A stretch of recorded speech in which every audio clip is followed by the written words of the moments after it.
A very warm good evening to you wherever you're watching us from. This is the program that we bring you concise business news that made headlines across the week. This is Business Tuesday and my name is Eddy, Nyadwa.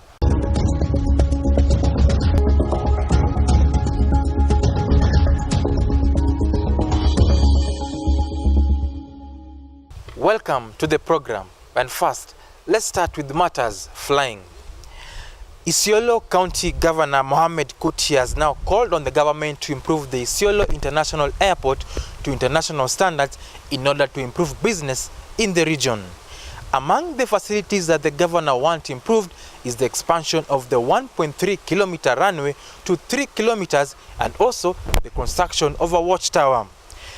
Currently, the airport cannot accommodate large passenger planes and also cargo airplanes. Normally the control tower is built on the center of the runway because of response and everything. Okay. Yes. Underground. So it will be around. It will be around there. Big tall thing. Yeah. So it will be like somewhere there. Yes, exactly. somewhere yes. inside. Yes. Okay. When we come for these meetings, what we do first of all is really to take stock. We carry through the leadership of the relevant counties, and in this case Isiolo, a progress on each and every project, and also ask them to help us to fast track, because we are required by the government, we are agents of the government, to exhaustively consult with the people so that they see the value of the project that we are trying to implement, and also work hand in hand with the county government so that together, because a lot of them, they have certain mandates, we can't move without them supporting us, and as the national government with a certain mandate. So we have to work together so that we achieve what we want to achieve. Tunahitaji kuongeza hiyo runway kutoka 1.4 kilometers mpaka 3 kilometers. Alafu tunahitaji control tower ambayo hakuna pia hapa. Tunahitaji kujenga kituo cha zimamoto for a full-fledged fire station. Tuko na zimamoto lakini hatujatengeza kile kituo chenyewe ambacho kina kuna vitu fulani ambavyo vinajengwa na hiyo kituo cha zimamoto. The moment tukijenga, we must say what we have and what we don't have. So once we say that we have cargo sheds, once we say that we have extended the runway, once we say that we have control tower, the airlines will come automatically. Mimi ninahimiza wale ambao wanajenga manyumba mrefu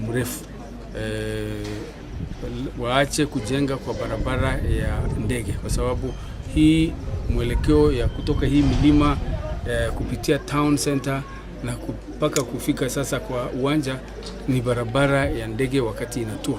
Na wakati inatua ni muhimu sana ndege itue wakati haina shida ya kuzuia kukwepa mijengo mirefu. Kwa hivyo sisi tutashirikiana na Kenya Airport Authority na Kenya Civil Aviation kucontrol mijengo. Kwa hivyo kama ukikatazwa ama uambiwe upunguze, ujue ni kwa sababu ya safety.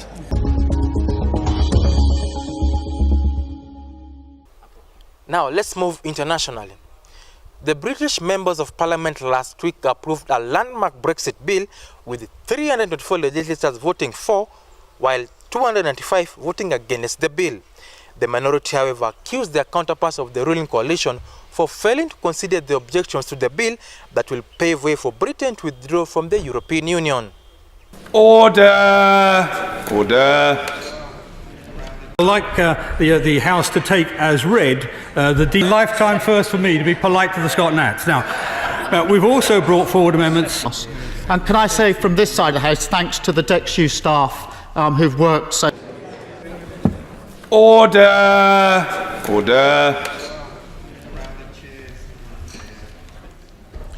The ayes to the right, 324. The noes to the left, 295.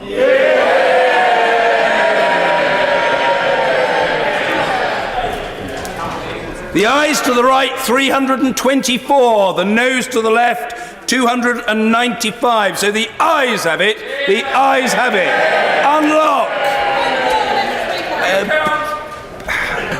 This bill is essential for preparing the country for the historic milestone of withdrawing from the European Union.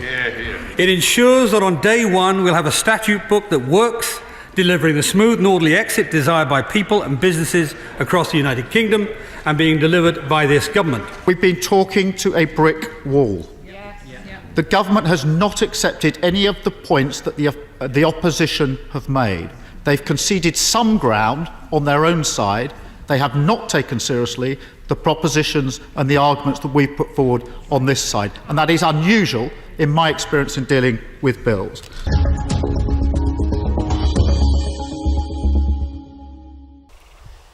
The government has announced that it will avail 500 million shillings to fund sports in the country.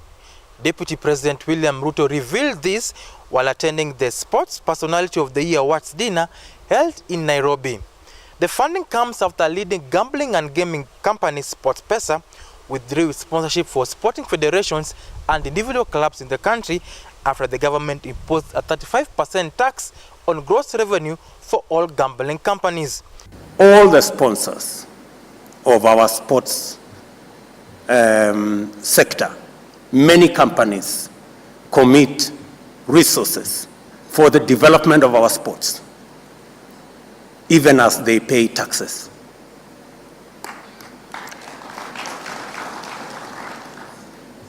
And I want to encourage them to continue paying taxes, but also continue supporting sports.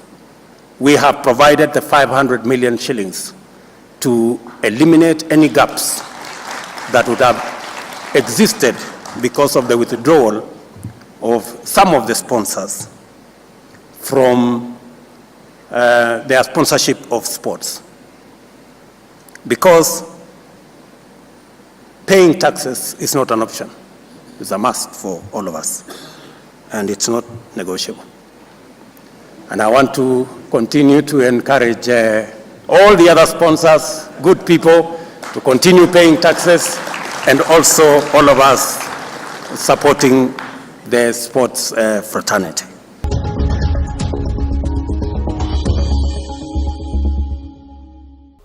The completion of Nairobi Stadium has been postponed yet again, with the works now expected to be complete by the end of March. Sports Kenya has now been compelled to contract 4 contractors in order to speed works on the stadium. Construction is still ongoing, with the works on the VIP launch having been halted pending the relocation of the administration police camp. When complete, the stadium will have a new look athletics track and also a modern terrace with the drainage system also being overhauled. Nyayo is busier than Kasarani. Kasarani is bigger, is grander, has better facilities, but people prefer smaller, tighter stadium. Which way should we go? Probably, 30,000 capacity or 40. And again, in terms of managing the stadium, if you do a bigger stadium, bigger problems, bigger challenges. Because of financial constraints, the government has done a new strategy that we are going to build 3 more stadiums. And tennis. Jubilee will also construct 5 new stadia in Kisumu. After having failed to deliver on its promise of constructing 5 international stadiums, the Jubilee government led by President Uhuru Kenyatta has now embarked on a quick fix mission of improving some of the existing stadiums in the country. Among those stadiums is Nairobi Stadium in Meru County. The stadium is currently undergoing renovation with now 4 contractors on the ground after works on the stadium having dragged for long. Nairobi Stadium is still under construction, and I'm happy the contractors have resumed well this year, and a lot of work is being done. And maybe, as you can hear from my background, there are machines which are moving up and down. And the work of terraces, they have been done up to around 30%. The running track has been done around 60%. So the work is going on very well. The terraces are not complete, but good work is going on. Earlier in the day, I met with the contractor and he promised me that he's bringing more machines and the workforce is the same contractor who has been building Chuka Stadium, and he has completed a lot of work at Chuka, and now is moving the machine and workforce to this area. He has also promised to increase the number of casual workers in the stadium so that it can be complete. The contractor who is doing it has promised that in the next 30 days, the running track will be complete. The parking and other areas have been done maybe to around 70%, but the major work remains on the stand, the terraces, and the water storage tank, which the borehole has already been dug and the water is there, but the construction of the tanks is moving on. Meru County Sports CEC Daniel Kiogora now says that once complete, the stadium, which was among the 4 selected to host the CHAN 2018, will also host Kenya Premier League matches. After the stadium is complete, we will set up stadium management board for Kenoru Stadium, which will manage the stadium. We are also going to put up some qualified staff who are trained on stadium management so that we can take care of the stadium and make sure that we keep improving on it. Maybe some areas will need to be redone, some improvement later. So we are going to make sure that we have a good team of professionals who will be able to manage the stadium to the best level we can. One, we are going to try our best and make sure that the stadium has been used for Premier League.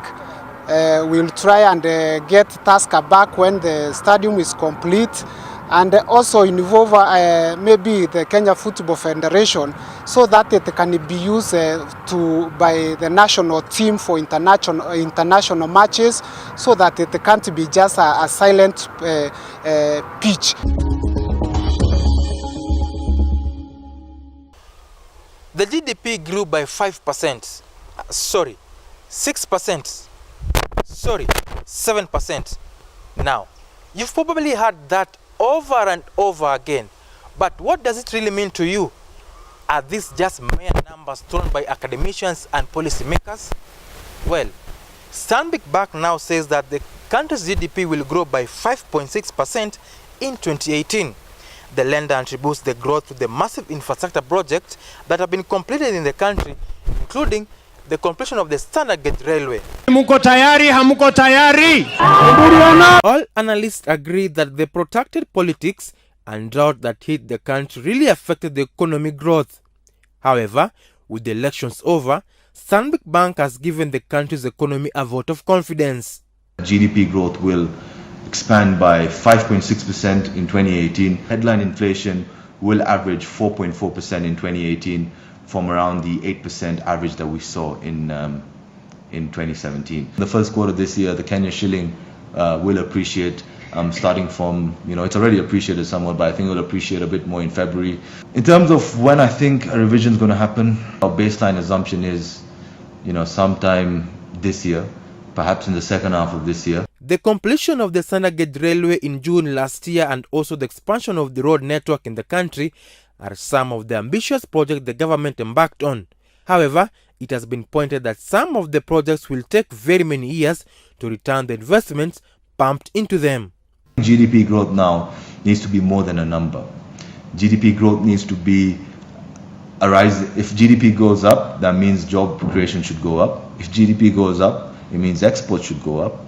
And tax should go up. But if that's not happening, then there's a productivity gap somewhere. Special attention must also be given to agriculture, which is the highest contributor to the country's GDP. If you work hand in hand with the agribusiness sector, which means I'm also including the industrial sector, that will not only get us to 6% or slightly higher in the medium term, but I think it'll generally improve the inclusivity of growth, and we will see a general improvement in the standards of living of Kenya. Eddy Nyadwa for Business Tuesday. Keziolo, like other hundreds of thousands of youths, failed to secure her dream job after graduating from college.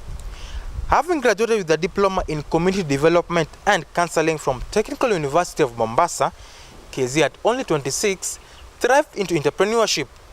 She now has a stall at Kongowea Market, where she makes shoes and handbags using recycled material. Now, let's listen in to her story. And also the CEO of KZM Wares, and I'm here to actually showcase you what I usually do. I do designing. I'm a fashion designer and also a model. So these are some of the things that I design. Here we have loafer shoes. There are usually different types of loafer shoes that I make. The others for ladies and also for men. Different soles for different shoes. This one is shorts. The sole is is manufactured from the companies. But this other one, the sole here, you can see it's a cat iron. So this is more of recycling and reusing what actually is not used anymore to some other people. So we can see also we have an open shoe here. This one is usually for men, and also have open shoes for ladies. There are different types of. I do more of men and also ladies. So my designs they cut across. I love designing so much, and I started by designing my own outfits from necklaces like this one here. Different necklaces. We also have chokers. I started by necklaces because it was one of the simplest things that I started doing. Then from there I started thinking of how to make dresses and also shoes. So then I advanced and started making loafer shoes. This one is a kitenge, so the African print. So here, this one has also there is an outfit made out of this material. So the remaining part of it is where we make a shoe. And this one is a cordro material. This one actually I reused. It was an outgrown trouser, yeah, but the material was still of good quality.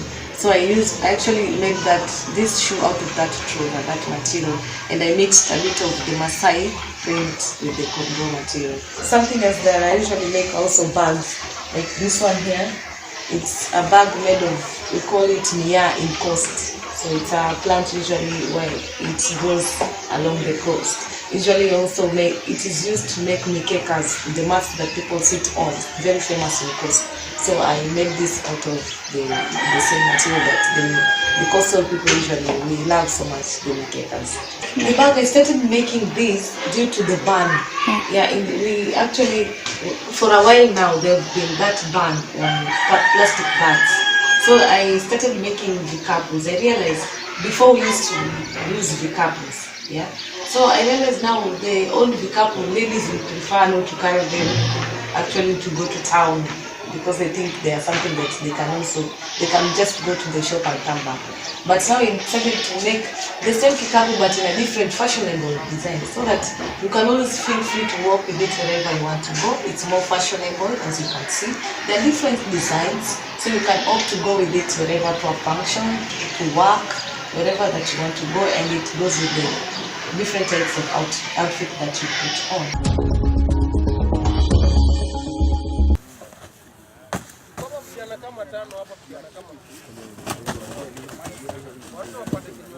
These were found hidden amongst toys, people carrying them in their personal luggage, and these are not allowed in the country. We actually arrest faithful. We seize these items and they forfeit them, and that's why we're here today to destroy these, among other items.